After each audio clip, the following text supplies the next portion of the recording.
All right, another day and another Tucker Carlson January 6th footage review drop. So I hope he keeps them coming. Let's take a look at what he has to say today. Good evening and welcome to Tucker Carlson Tonight. Last night we aired video from surveillance cameras on Capitol Hill. That video was recorded 26 months to the day before, January 6, 2021. And for 26 months, that footage was held from the American public. The January 6th committee made certain. So think about it, right? The Democrats had 26 months just holding on to the footage and then just crafting their narrative. And now when they're caught of having done that, um, they are flipping out. There's some people that are saying just release everything to the public. Yeah, I think we should do that. But like I said in my last live stream, I think Tucker Carlson should have a chance to review the footage and basically put forward what he thinks, his interpretation of what he sees in the videos. Because you know what? The Democrats had 26 months to construct this narrative. Tucker Carlson's doing it in like what 6 to 10 days or something like that, somewhere in that range. So at least give him a little bit of that. Now, the Justice Department also kept a lid on that video footage. And in fact, in some cases, DOJ did not share it with criminal defendants who'd been charged on January 6th in violation of their constitutional rights. So we felt it was a public service to bring what we could to you. There was no justification for keeping this. That's amazing. Like those people that were being held for the January 6th, um, like it sounds like what it sounds like is that uh, the DOJ did not produce these videos for their discovery. I'm pretty well, I don't know. Well, no, I'm pretty sure that yeah, no, definitely the prosecution would have had this video information, but the defense did not.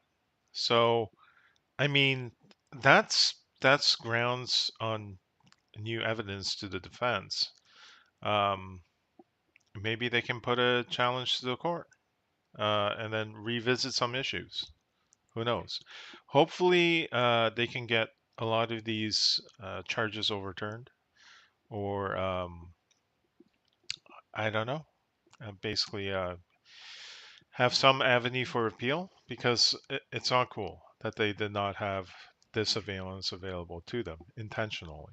Secret any longer, and a powerful argument to be made that sunlight is always and everywhere the best disinfectant.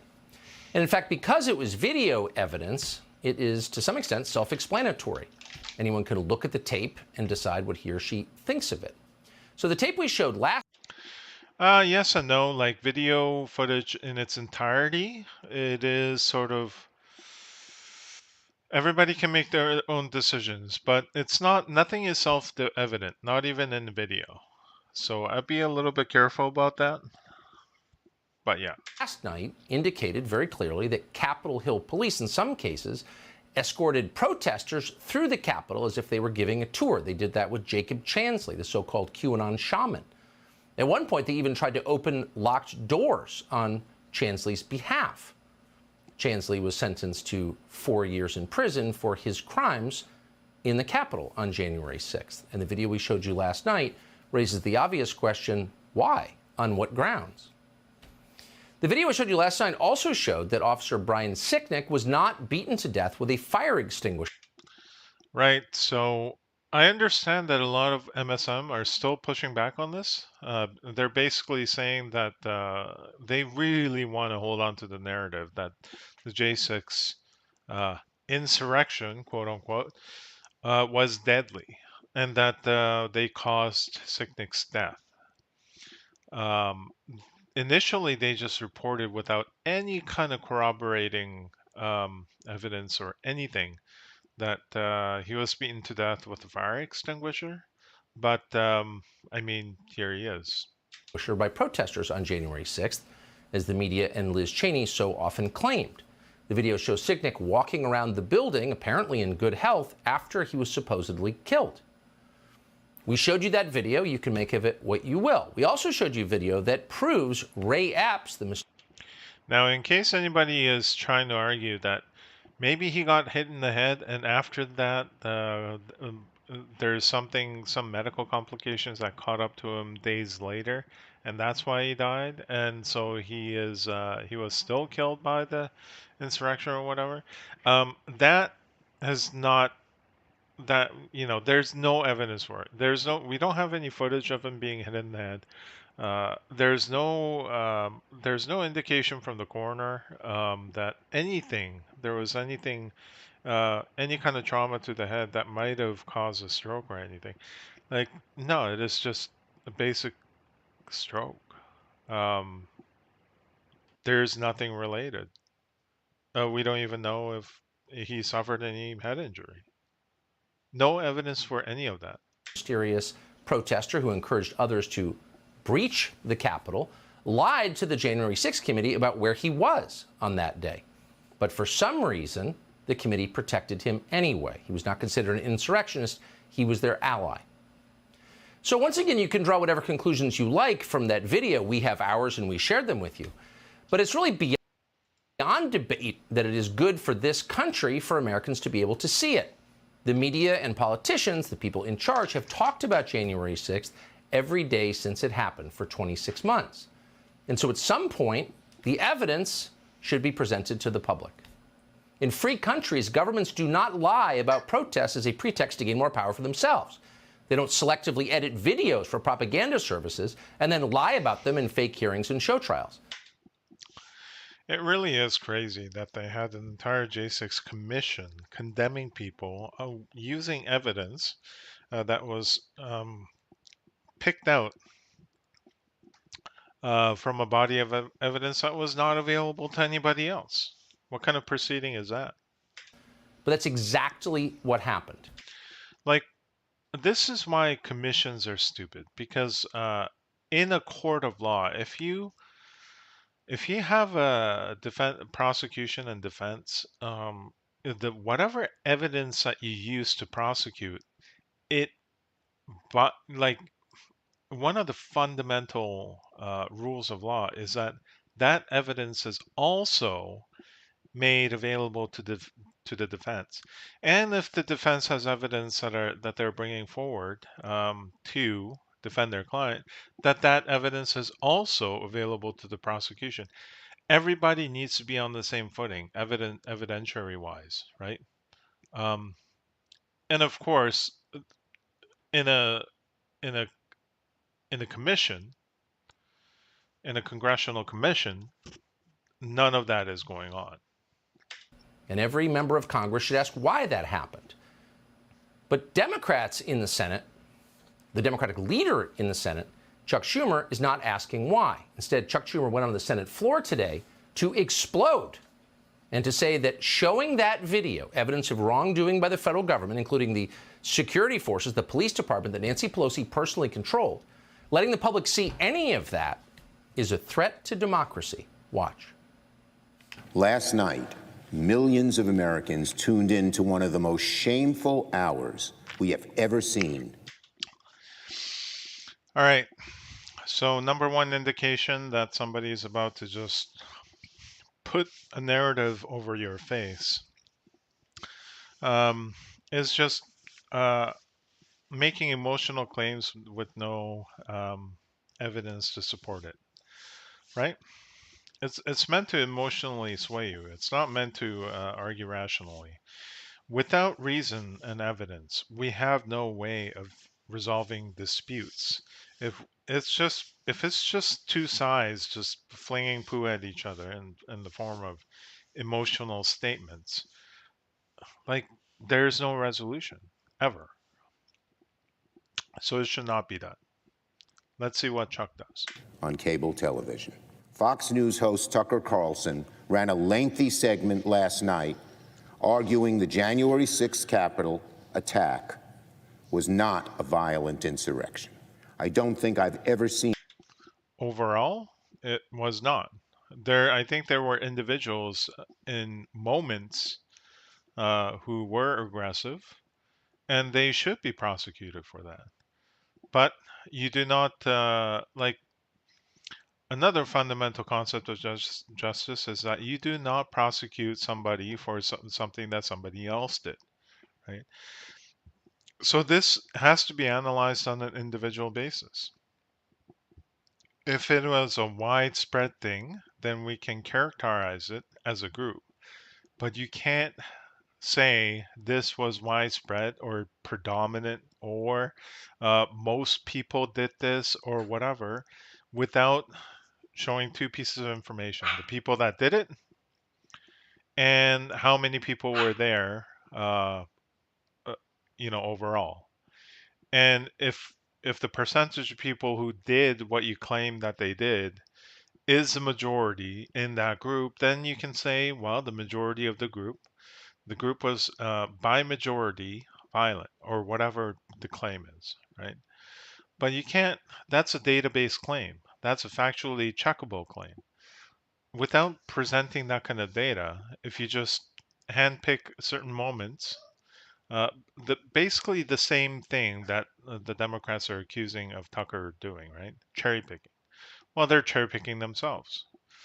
So you don't get, it's just pure projection, accusing the other side of what you yourself are doing.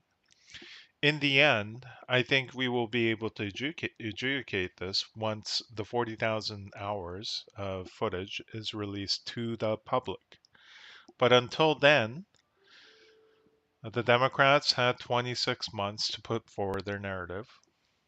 Tucker can put together his narrative based on within what, like maybe little less than 2 weeks, and we will judge each by their merit. From what I've seen from the J6 Commission, their arguments are purely garbage. Um, I'm not going to go into that right now, but based on what Tucker is saying, I'll try to find points of criticism where I can. But overall, I don't see too many things that I can find fault with. Seen a primetime cable news anchor manipulate his viewers the way Mr. Carlson did last Okay, how did he manipulate them? night. I don't think I've ever seen an anchor treat the American people and American democracy with such disdain. What's the evidence for the disdain? There's nothing that shameful that has ever appeared on American television in the history of the medium. And so, on the basis of that, the self-evident outrage of showing the public video that it paid for and has a right to see, Chuck Schumer called for the censorship of that video. Any information, and he did not dispute that it was accurate, that damages a storyline his party constructed and used must be squelched. And Schumer was explicit on that point. Because that video contradicted lies told by the Democratic Party, Liz Cheney and Adam Kinzinger, Chuck Schumer demanded that our bosses pull this show off the air. He's going to come back tonight with another segment. Fox News should tell him not to. Yep, Schumer's afraid of what else might come out. Fox News, Rupert Murdoch, tell Carlson not to run a second segment of lies. I urge Fox News to Lies? What's your evidence? order Carlson to cease propagating the big lie on his network. What's evidence for the big lie? What is the big lie? Explain. And to level with their viewers about the truth behind the efforts What truth? to mislead the public. Conduct like theirs is just asking for another January 6th. So if you ignore any claim that is not backed by reason or evidence, so far, Chuck basically said nothing. He might as well have just stood there, completely quiet, because there's nothing worth anything that's come out so far. To happen. It's a threat to democracy. Pull him off the air. A couple of obvious observations. You don't often see the Senate Majority Leader openly call for censorship on the floor Look, it's if it's between more information and less information, you pick more. of the Senate, as if that was totally normal and didn't contradict the spirit and the letter of the First Amendment, but of course it does. But what's really happening here, what you're seeing is hysteria, the overstatement, the crazed hyperbole, the red in the face anger. What is that? Well, it's not outrage. Of course, it's fear. It's panic. Those videos, which we did not retouch, which we brought to you after running everyone by the Capitol Police to make certain that we didn't imperil anybody. By the way, I remember seeing a lot of these videos way early, like when it first happened. I'm surprised that so many people are sort of like realizing, oh my God, this is what really happened, or this is, it really wasn't as bad as we thought, whatever. I'm seeing a lot of reactions of that sort, and I'm like, but weren't you guys paying attention? A lot of us knew this all along. We told you that last night. Those videos touch a nerve because they're a threat to the lies that Chuck Schumer has been telling for the last 26 months, and not just Chuck Schumer. We should also tell you that Chuck Schumer, the Senate Majority Leader, was joined in this outrage by the Senate Minority Leader, and that would be a Republican, Mitch McConnell. Yep, the Uniparty. Uh, everybody's panicking. So, uh, basically, well, what a lot of people call rhinos, Mitch McConnell, and the people that were involved in the J6 Commission, Democrats, MSM, like CNN, NBC, ABC, Newsweek. All these people are just purely just responding with hysteria. So that's the best way I can characterize it, I guess. And they were joined by a cascade of other Republicans, Tom Tillis from North Carolina, Mitt Romney from Utah, all sharing the same. Haven't heard Tom Tillis make a comment. Maybe I'll look into that later. I wonder what he said. Outrage.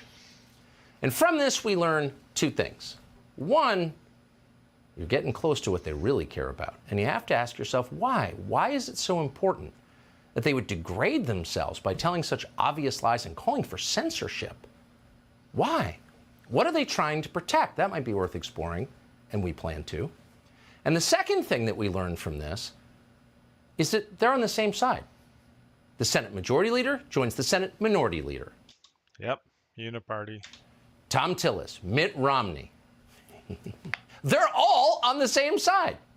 So it's actually not about left and right. It's not about Republican and Democrat. Here you have people with shared interests. The open borders people. The people like Mitch McConnell who are living in splendor on Chinese money. The people who, underneath it all, have everything in common, are all aligned against everyone else. And that would include almost all news organizations in this country as well. And so if you're watching this at home, it might be kind of interesting to keep a list, because Yep, PBS. You can even include The Hill a lot of the time. Yeah. All the daytime shows like The View, nighttime comedy shows. Stephen Colbert, definitely. Seth Meyer. Basically anybody that's anybody in Hollywood, MSM, and the Uniparty. They're flipping out. one thing we learned today is that they're all in agreement with each other. They kind of outed themselves. They sort of showed their membership cards and whatever club this is to the public. So keep a list. If you want to know who's actually aligned, despite the illusion of partisanship, we found out today. We have a little more tape for you tonight. So if you take 3 steps back, you may notice that the one person, really, who was never blamed for anything that happened on January 6th was the very same person who was in charge of the police force, the Capitol Hill Police, that was charged with securing safety on January 6th. And that person was Nancy Pelosi. So if there was a security failure on January 6th, and demonstrably there was, that was probably Nancy Pelosi's fault. Yeah, so there was okay, I'm gonna flip over to the Canadian side for a second. So take a look back in the Freedom Convoy protests in Ottawa, right? Um, uh, the police basically let them all into downtown core of Ottawa, but at the same time, they also did prevent them from entering their legislature buildings or whatever, right?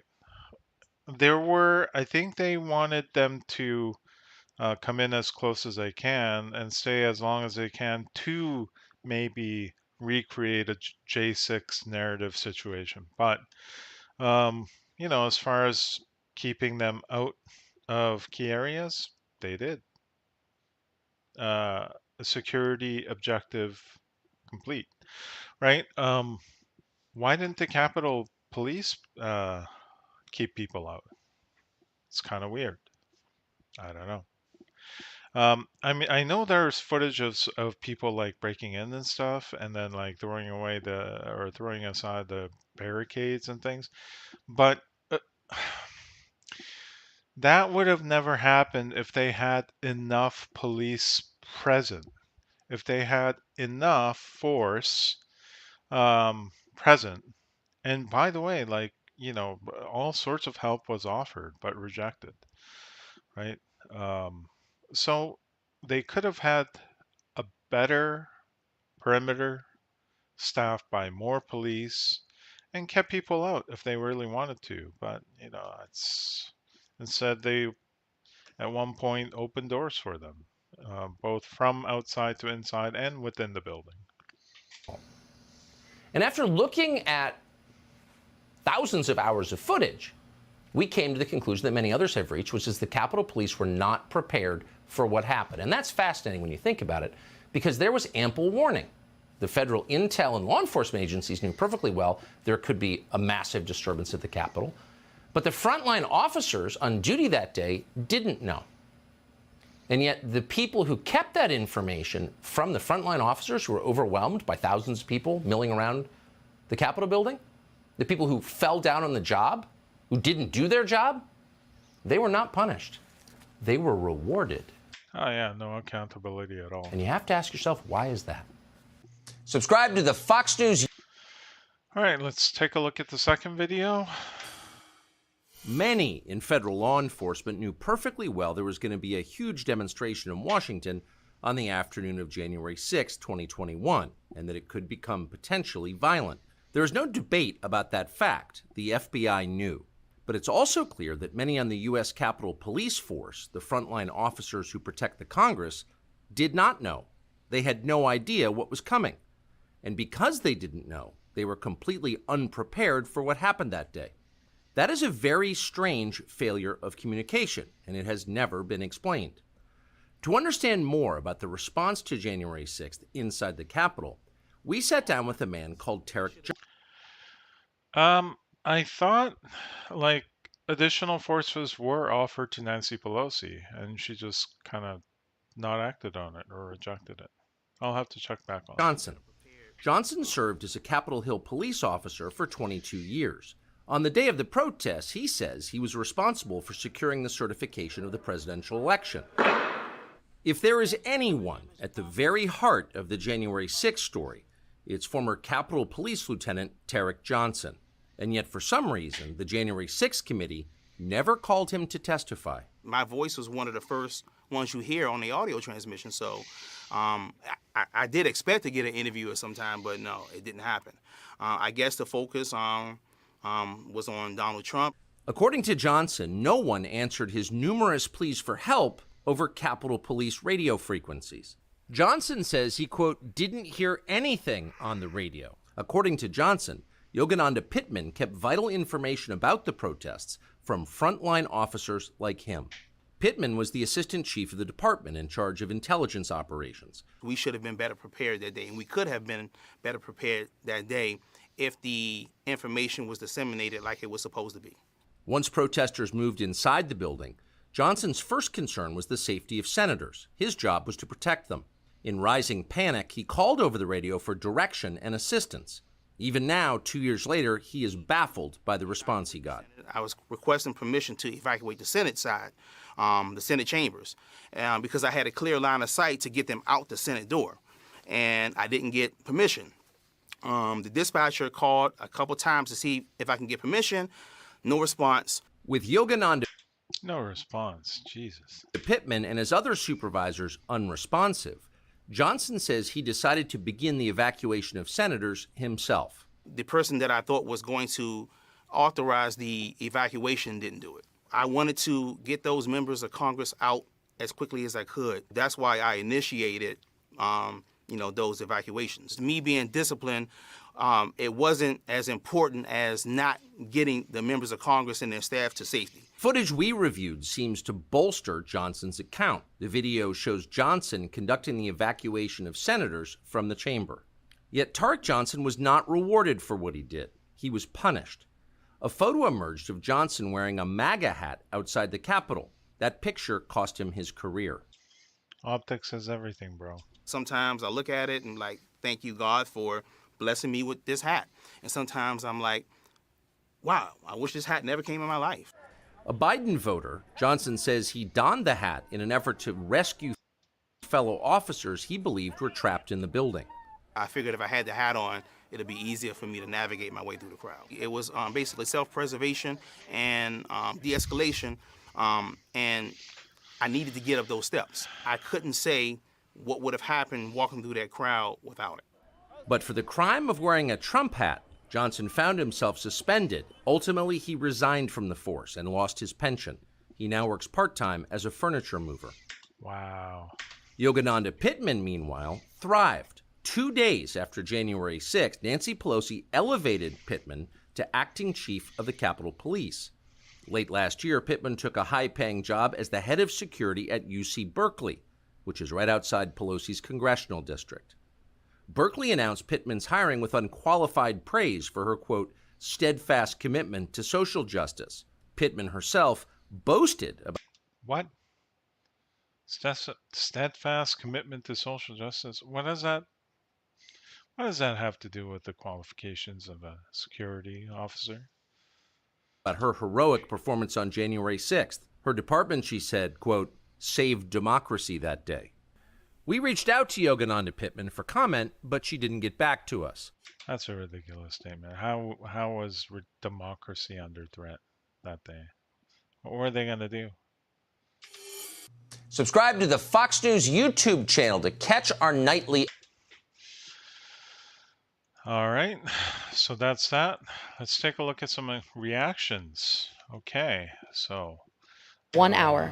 For the purpose of debate How only, about I yield the the House? customary 30 minutes to the distinguished gentleman from Massachusetts, Representative McGovern, pending which I yield myself such time as I may consume. During consideration of this resolution, all time yielded is for the purpose of debate only. Madam Speaker, I ask unanimous consent that all members have 5 legislative days to revise and extend their remarks. Without objection? Madam Speaker, I ask unanimous consent to amend the pending resolution with an amendment that I have placed at the desk. The clerk will report the amendment. okay. Amendment offered by Mr. Massey of Kentucky. Strike Section 4 of the resolution and redesignate the subsequent section accordingly. Without objection, the resolution is amended. The gentleman is recognized. The gentleman from Kentucky is recognized. I thank the Speaker. Last night, the Rules Committee met and reported House Resolution 199, providing for consideration of 3 measures, H.R. 140, H.J. Res. 27, Let me try skipping divided and controlled. This body, and not update. As Madison pointed out, it was critically important that we put that power in Congress. We should have this debate. If we're going to have troops in Syria, this body, this House of Representatives, this Congress. All right. That's my time. The gentleman reserves. The gentleman from Massachusetts is recognized. Thank you, Madam Speaker, and I yield myself such time as I may consume.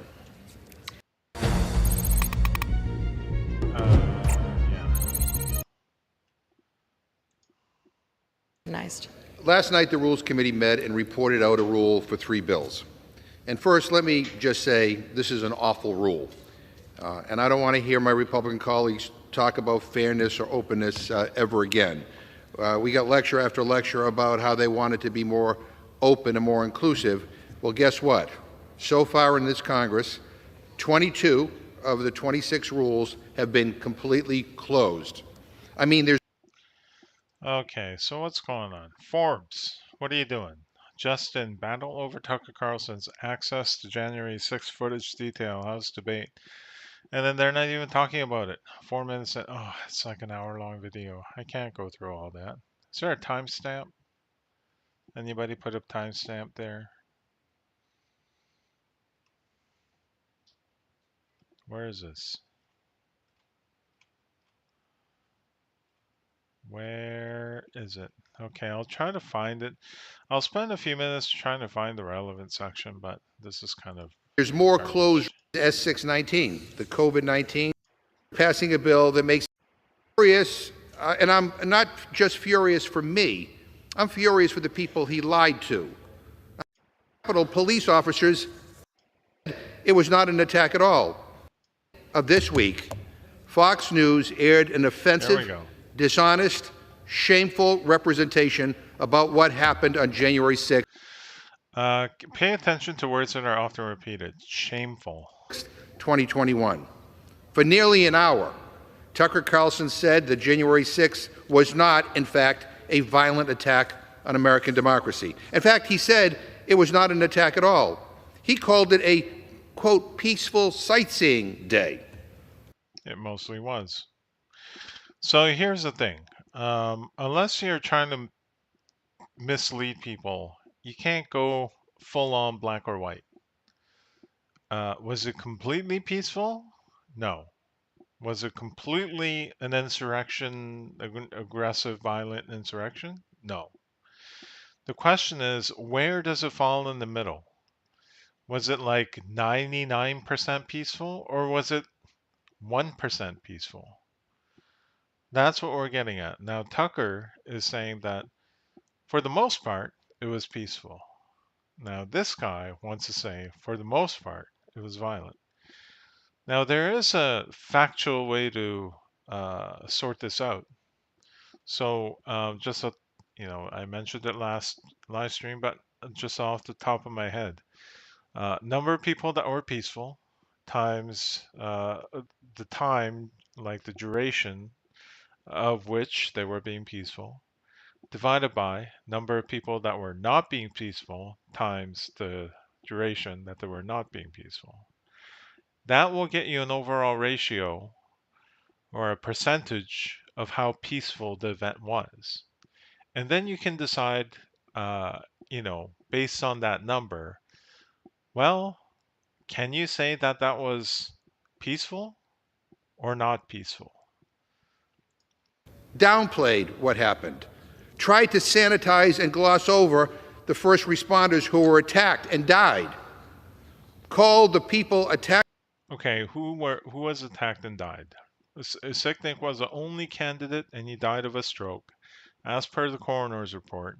And days later, and there was video footage shown by Tucker showing him that he was just walking around fine after he was supposedly killed. Attacking our Capitol police officers, and I quote, meek. Ran interference for a racist mob that came into these halls that day. Evidence for racism? To overturn an election. And I'm furious because I was here that day. I was literally in this room. Meaning that he didn't see anything that's going on except through the footage that was available afterwards. And Tucker Carlson just reviewed, whatever he reviewed, right? Now, this guy had time to review 26 months of it, so maybe he can tell us exactly which videos and at what times we should take a look at. And maybe he can answer the question from earlier on. How many people and how much time was there peaceful protest, and how many people and how much time was there violent rioting? Well, give us the numbers. One of the last ones off the House floor. I sat in the Speaker's chair that day. I saw how close we came to disaster. And I don't need Tucker Carlson or anyone else to tell me what happened that day. What disaster? Like, you just trying to say that there were officers killed, plural. But none of them were. Nobody got killed by the protesters. Ashley Babbitt got shot by Capitol Police when she was unarmed, and when he had lots of distance, a door he could have gone behind, empty hallway, and he decided to shoot her. No imminent threat. No justification for self-defense. So, I don't know. At this point, he's just saying words, and none of them are backed up by the evidence. And I'm furious, and I'm not just furious for me. I'm furious for the people he lied to. I'm furious for the memory of the officers he insulted. I'm furious for the police officers who were beaten. And memory of the officers? Like, how many officers died from the actions of the January 6th rioters or whoever? Injured that day. I'm furious for the staff who thought that they were going to die. Look, you can't control what people think. I could be just like, somebody could be just sitting calmly across from somebody and they could have paranoid thoughts about, somebody trying to kill them. Like, come on. January 6th was an attack on our democracy. And now Tucker Carlson has chosen to side with the enemies of democracy. Or people were upset that this is one of the things that that has been brought up in the past. Like, do you really think that January 6 people, were trying to undermine democracy? Isn't it more reasonable to think that they thought their democracy was being undermined because the election process was being meddled with or being cheated on? I mean, that's what all of the election sort of people who are skeptical about the election results, that's what they've been saying all along. It's not, they haven't been saying, oh, we don't like democracy, down with it. We don't want democracy. We just want, our ruler, and that's it. No, they all thought that the elections were rigged or whatever, whether they were correct or not, right? So they thought that the democratic process was under threat from the Democrats. But what's most alarming about all of this, what's most dangerous, is that he was aided and abetted by Republican Speaker of the House, Kevin McCarthy. Okay. How dare he release information? I have to say, this is a new low. Speaker McCarthy's treacherous decision to coordinate with Tucker Carlson to deliberately distort what happened that day is beyond the pale. And this is a new low, beyond the pale. These are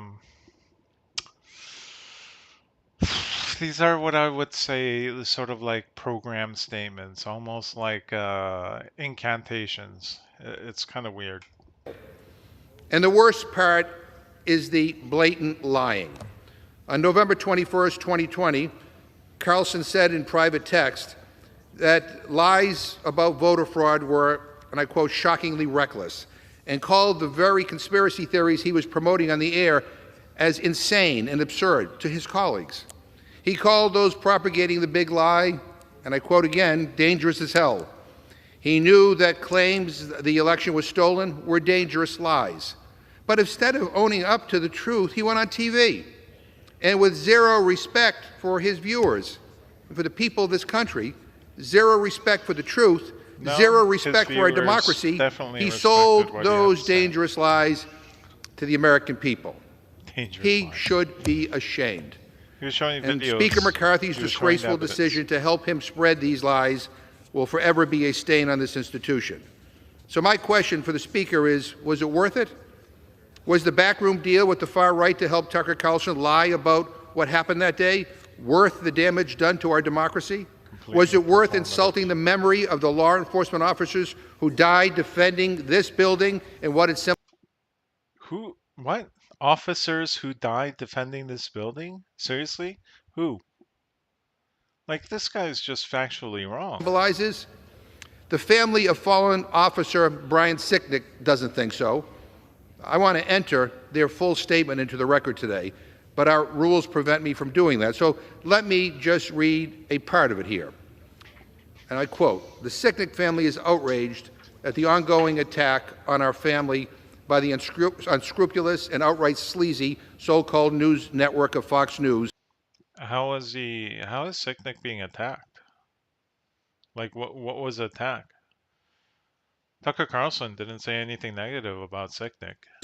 Who will do the bidding of Trump or any of his sycophant followers, no matter what damage is done to the families of the fallen, the officers who put their lives on the line, and all who suffered on January 6th due to the lies started by Trump and spread by sleaze-slinging outlets like Fox, end quote.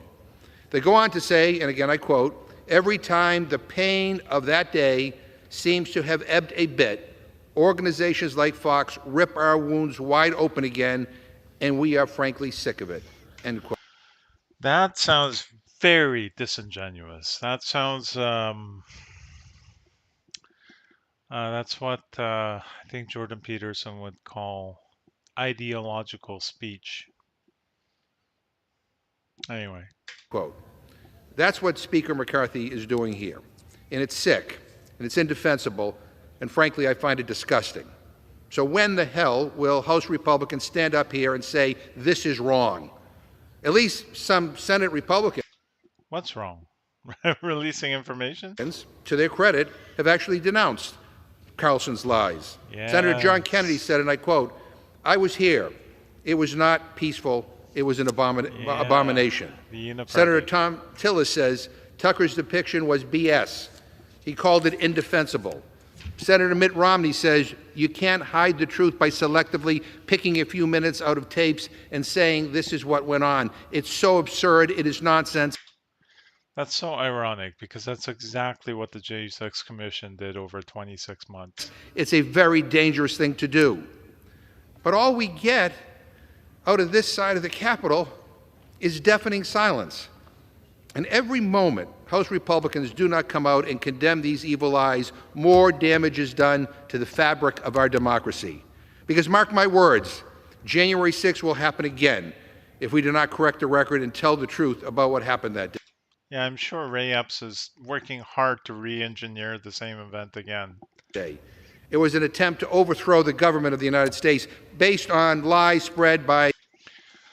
Yeah, explain this to me. How are they going to overthrow the government? Okay, so let's say, what were they going to do? Take over the building? You really think that the U.S. government would just say, okay, now you can have the government? Like, they wouldn't just say, okay, that building is occupied. We'll do our business here until we can clear out that building and get our premises back. The institutions of the American government are not tied to any specific building or any specific individuals, right? Nothing like this happened, but let's say the politicians, let's say Joe Biden got kidnapped. Let's say Joe Biden and Kamala Harris got kidnapped. Then there would be Nancy Pelosi. Let's say like Joe Biden and Kamala Harris and Nancy Pelosi all got kidnapped. Well, there would be somebody else to step in, right? It is ludicrous to think that this was actually an insurrection attempt, because nobody sane would think that anything like this would ever succeed. The former president of the United States. And so for the sake of this institution, for the sake of the country, it is time to tell the truth. And for my Republican colleagues, it is time for you to condemn these lies. And with that, Madam Speaker, I reserve my time. The gentleman from Massachusetts Okay. reserves. The gentleman from Kentucky is recognized. Madam Speaker, Let's I rise see in here, support of far this back. rule and in support of the underlying legislation, H.R. 140, which went through regular order, which was marked up in the Oversight Committee, where Democrats had copious opportunities to offer amendments and to change the bill, as did Republicans. H.R. 140 is called the Protecting Speech from Government Interference Act, and it would prohibit federal employees from using their official authority to censor a private entity, including outside of normal duty hours or away from an employee's normal duty post. Under President Biden, administration officials and federal bureaucrats have abused their positions, authority, and influence to encourage censorship and erode Americans' First Amendment rights. Recently released reports have uncovered efforts by the Federal Bureau. Twitter have admitted that prior to the 2020 President 140 and the amendment, businesses, home builders, and rural communities, our oversight were suspended and their reputations were damaged for questioning the origins of COVID-19. President Biden could have released this information. So this guy is sticking to the original mission of actually discussing the touch and out of step with the American record. And I'm sure the other guy is going to return. Deny pressure to block Hunter Biden's story. Without objection. And, Madam Speaker, Twitter, it's polluters to pollute. They put a chemical industry lobbyist in. Our democracy was attacked. So please, despite recent rhetoric to the contrary, Republicans claim that they won't cut Social Security and Medicare benefits. Okay, so enough of that. Forbes, do a better job instead of your clickbait titles. That was like, that could have been a snippet, like this big, not an hour-long thing. All right, let's see what the White House response is to Tucker Carlson Night 2. And just finally, I saw that you had a comment out this morning about some broadcasting on the Tucker Carlson program on Fox. And I was just curious if you had any broader comment about the ongoing lawsuit between Dominion Voting Systems and Fox News, which has turned up evidence that there may have been falsehoods in the reporting that they did around the election, which Fox, I should say, has said that those are cherry-picked anecdotes. But do you have a reaction to that? Yeah, I do have a reaction. Look, we agree with the chief of Capitol Police and the wide range of bipartisan lawmakers. You heard them all yesterday. You guys reported on it, who have condemned this false depiction of the unprecedented violent attack on our Constitution. And All right, so believe our characterization. Don't believe your own eyes. the rule of law, which cost police officers their lives. Whose lies? Like everybody's just retelling this lie. Whose lies? Signick died of a stroke unrelated to the J6 event. Whose lives? And that's what we saw on that day, on a very dark day, an attack on our democracy. And so we also...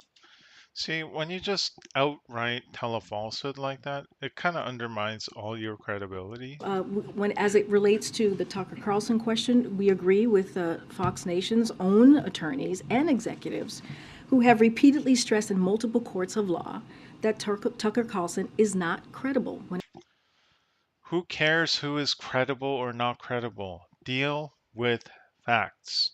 Deal with facts as evidence and logic as tying together through reasoning from the evidence to your conclusions. So, people who are purely engaging in rhetoric and do not have any substantive argument to put forward, they always focus on this. Who can we trust? Because I can't think for myself, and no, you can't think for yourself either.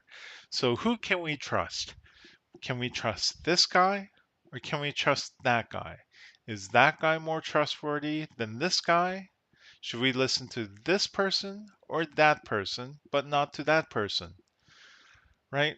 Forget all that nonsense. These are lazy heuristics of people unwilling to reason for themselves and unwilling to provide evidence and reasoning to you that they understand in their own brain. So what do you have? when it comes to this issue in particular.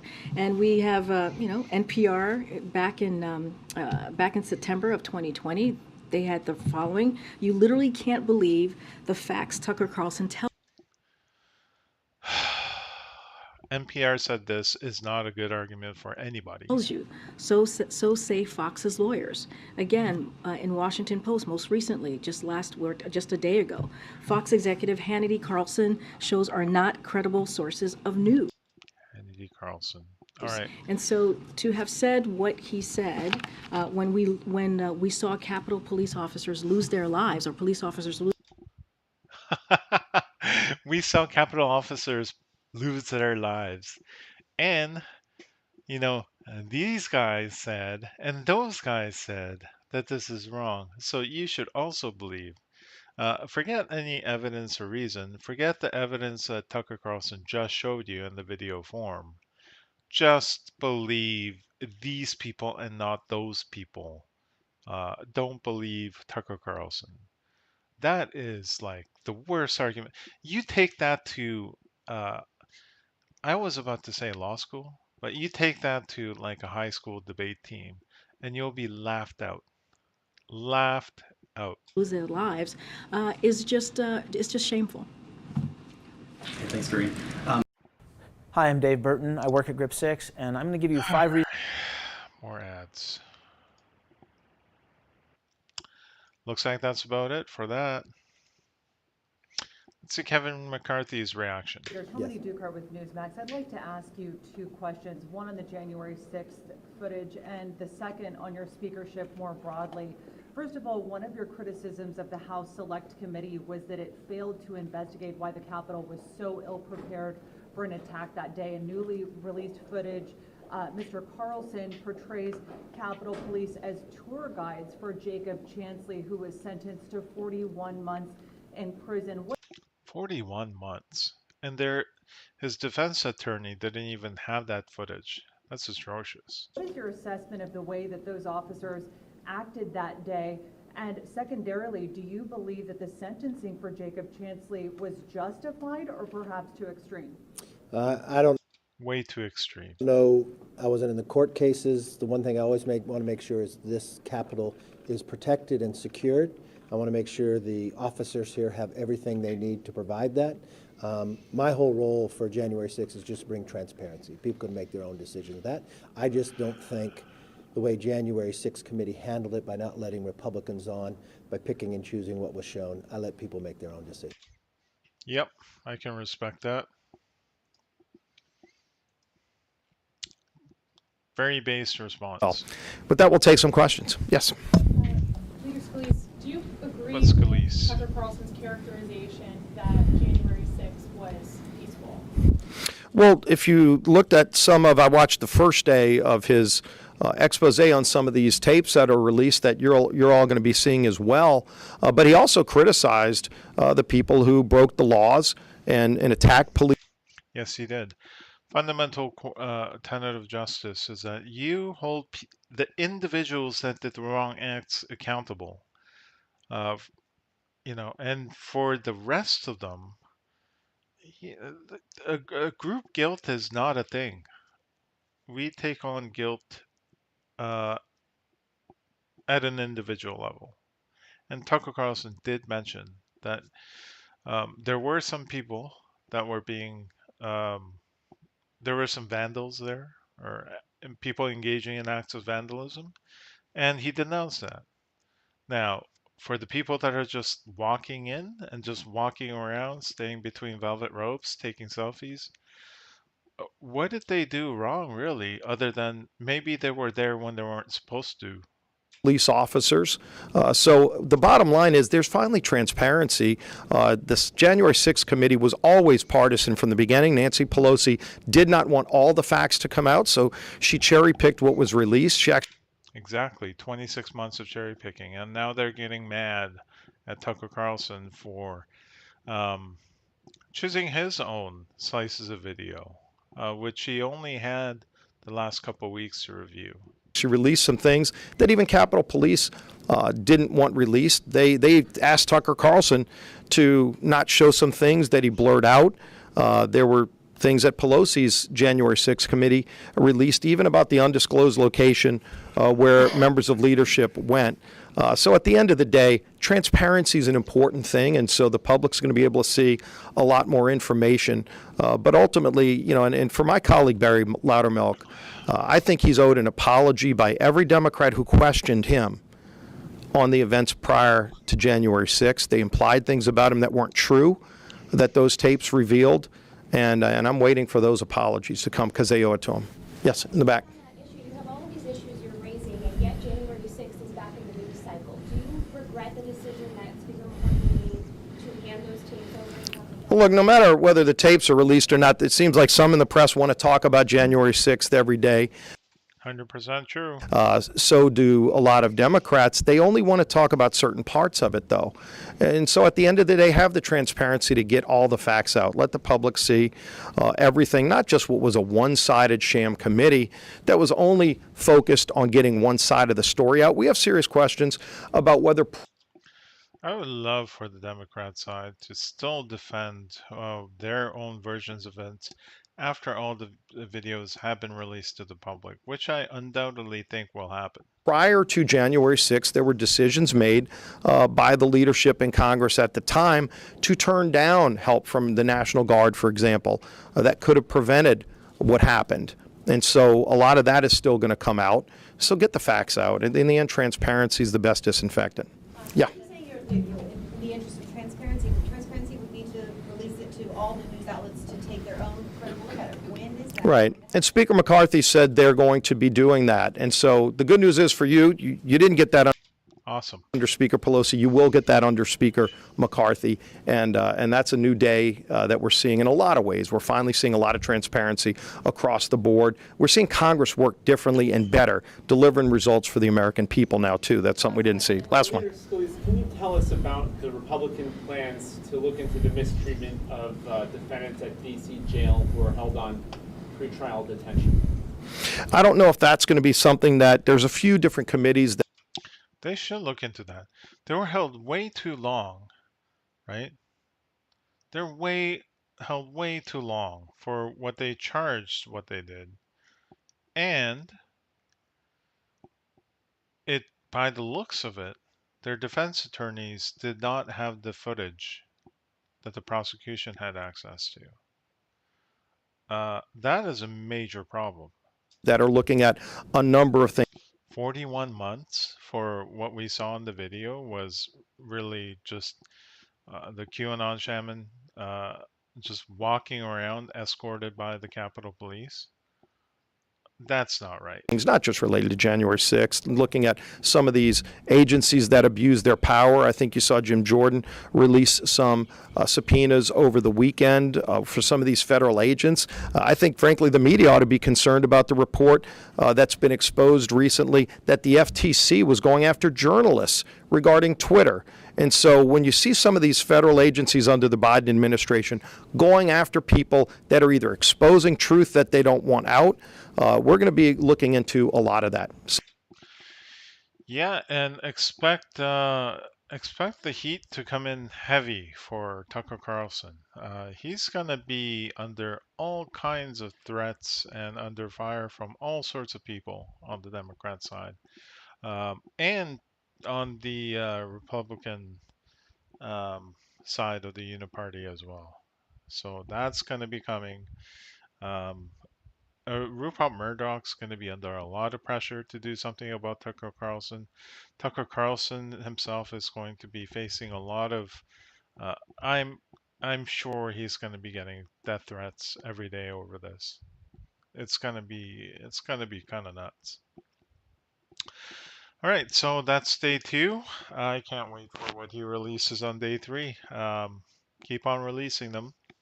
Eventually, the public is going to be able to review the entire evidence. I doubt many people will because it's, like who has time to scan through 40,000 hours of,